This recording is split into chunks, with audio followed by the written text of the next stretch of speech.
Welcome back to my channel. இன்றைக்கி பாசிப்பருப்பு பாயசம் எப்படி பண்ணலான்னு வாங்க பார்க்கலாம். இதுக்கு ஒரு குக்கரில் ஒரு கிளாஸ் பாசிப்பருப்பு எடுத்திருக்கேன். அதை 2 டைம் நல்லா வாஷ் பண்ணிக்கோங்க.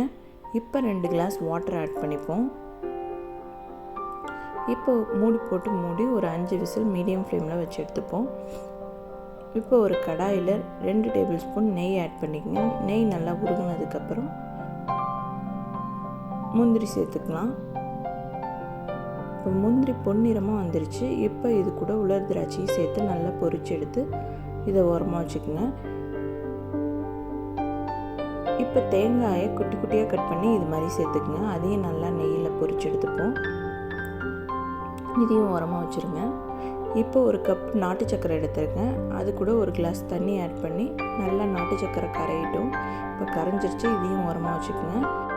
இப்போ குக்கர் விசில் அடங்கிருச்சு. ஓப்பன் பண்ணி பார்ப்போம். பருப்பு நல்லாவே வெந்திருக்கு. ஒரு மேஷர் எடுத்து நல்லா மசிச்சு விட்டுக்குங்க. மசிச்சுட்டு இப்போ கரைச்சி வச்சுருந்தா நம்ம அந்த நாட்டு சர்க்கரையை இது கூட சேர்த்துப்போம். சேர்த்துட்டு நல்லா மிக்ஸ் பண்ணி விடுங்க. இப்போ ஏலக்காய்,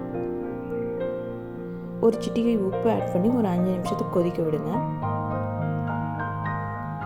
இப்போ வறுத்து வச்சுருந்த முந்திரி, திராட்சை, தேங்காயை இது கூட ஆட் பண்ணிக்கோங்க. இப்போ நல்லா கொதிச்சிருச்சு. இப்போ ஒரு திக்கான தேங்காய் பால் ஒரு கப் ஊற்றிக்கலாம். ஒரு 2 நிமிஷத்துக்கு கொதிக்கிட்டோம். ஒரு கொதி வந்துடுச்சுன்னா அவ்வளோதான், பருப்பு பாயசம் ரெடி. நீங்களும் கண்டிப்பாக ட்ரை பண்ணி பாருங்கள். உங்களுக்கு இந்த வீடியோ பிடிச்சிருந்துச்சுன்னா என்னோடய சேனலை மறக்காமல் சப்ஸ்கிரைப் பண்ணுங்கள், லைக் பண்ணுங்கள், ஷேர் பண்ணுங்கள். மறக்காமல் என்னோடய சேனலில் ரெகுலராக பாருங்கள். இனிய தமிழ் புத்தாண்டு நல்வாழ்த்துக்கள். பாய்.